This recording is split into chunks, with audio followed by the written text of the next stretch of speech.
Use the monitoring mode and explore ways to keep an eye on your babies. Here is how.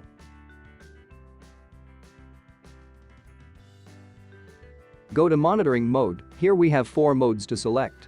To view from the first baby unit, select camera 1. To view from the second baby unit, select camera 2.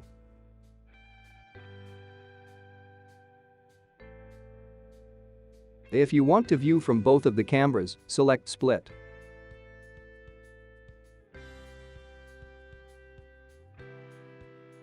Here you can press the arrow keys to select one of the baby units. Then, press talk to do talk back. Or press zoom to open selected camera in single view. It returns to split view after 10 seconds without pressing any key. Or, if you want to change views from time to time, select patrol.